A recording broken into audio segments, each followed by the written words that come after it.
When you study the lived experience of ordinary families during the Second World War, one truth becomes impossible to ignore.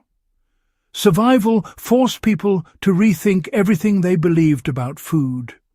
What they ate, and what they were willing to eat, became a direct reflection of human ingenuity under pressure. Before we get into the specifics, make sure you subscribe to the channel and share this video so more history-minded viewers can dig into the real lessons of resilience that rarely make it into mainstream documentaries. Now, let's open with something that tends to catch even experienced historians off guard. The sheer diversity of emergency foods used by civilians across Europe, Asia and the Pacific wasn't just surprising. It was often shocking, and yet it provided families with the critical calories needed to make it one more day. The first thing worth understanding is that when normal supply chains collapsed, people turned to whatever their ecosystem could provide. Roots, tree bark, weeds, and even the byproducts of industrial processes became survival staples. Today, we can analyze these choices not out of shock value, but because they reveal the mindset required to endure total scarcity. If you're a modern survivalist, knowing how these foods were prepared, why they worked, and how they prevented starvation can be as practical as anything you'd pack into a bug-out bag. One of the most striking examples comes from the widespread use of tree bark as a food source.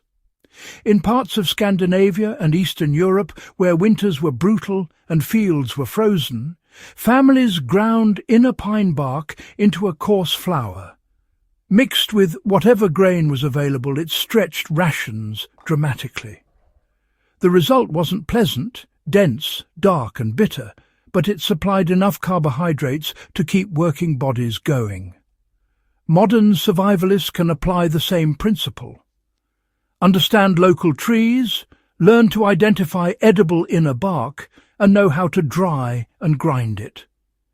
It won't win culinary awards, but it demonstrates how to turn a non-food into a viable calorie source. Wild greens also carried entire communities through starvation periods. In occupied Greece, the Netherlands and Poland, families harvested weeds like dandelion, nettle, goosefoot and sow thistle, not as supplements but as meals. These greens offered vitamins that prevented deficiency diseases, which were rampant during wartime famines. The practical takeaway today is clear knowledge of edible plants is a non-negotiable skill. The key step is learning proper identification and understanding seasonal growth cycles. Just as wartime families boiled, sautéed or dried these greens, modern foragers can use similar preparations to turn weeds into nutrient-dense food. Another lesser-known practice was rendering animal bones into broth thick enough to resemble a meal.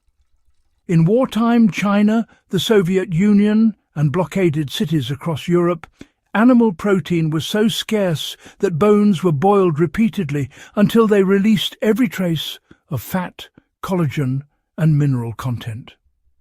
That broth offered more nutrition than its appearance suggested, especially when combined with scraps of grain or root vegetables. This method applies directly today. Simmer bones for long periods, strain them, and reduce the liquid. It's a technique that extracts every possible calorie, transforming waste into sustenance. Speaking of waste, one of the more surprising staples was bread made from potato peels. Families collected peels from markets, farms, or even trash heaps, cleaned them, dried them, ground them into a coarse powder, and used that as a substitute for flour. These peel-based loaves were dense and earthy, but they were life-saving. The modern lesson here is simple efficiency. Before discarding any food scraps, ask whether they can be converted into a usable form of energy.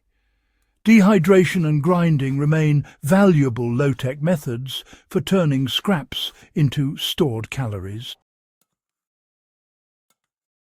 Another food that shocks people today is acorn meal. In Italy, Korea and parts of France, acorns were leached of their tannins and processed into a starchy base for bread or porridge. The process matters. Acorns must be cracked, ground and repeatedly soaked to remove bitterness.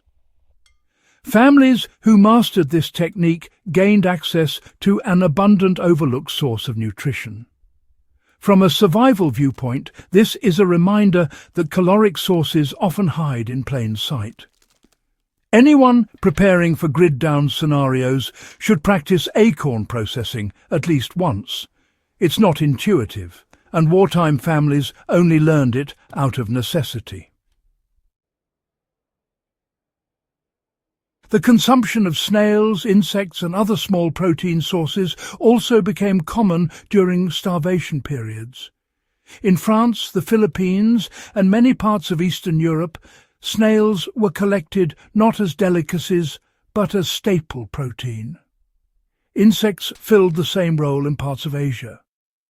The practical lesson is straightforward. High-calorie protein doesn't always come from large animals.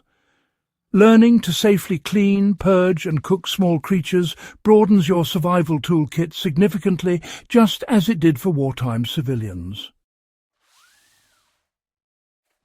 Another striking example comes from the creativity around dried seed husks and chaff. Families who had no access to flour collected the sweepings from mill floors, husks, dust and broken grains. When boiled with water and mixed with a bit of fat or broth, it formed a porridge that sustained thousands. The modern takeaway is the value of understanding how to process low-grade grain materials. Even today, cracked grain, damaged grain and chaff can be boiled into edible forms.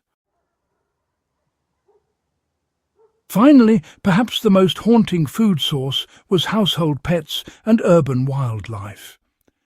Though difficult to discuss, it's historically documented in besieged cities like Leningrad, Manila and Warsaw. This was not taken lightly. It reflected absolute desperation. The takeaway isn't to encourage such choices, but to respect the gravity of what starvation forces upon people and to understand the historical reality without sentimentality. The modern application is psychological rather than culinary. Survival demands confronting uncomfortable truths and preparing mentally, not just materially. These 8 foods, bark flour, wild greens, bone broth, potato peel, bread, acorn meal, small protein sources, grain chaff, porridge, and the use of animals that would never be considered food in normal times, reveal a consistent pattern. Survival hinges on knowledge, adaptability, and the ability to turn the unconventional into the essential. If you found value in this breakdown and want more hard-edged history that connects past lessons to modern survival thinking, subscribe and share so the channel can continue to bring these stories to fellow history buffs and preparedness enthusiasts.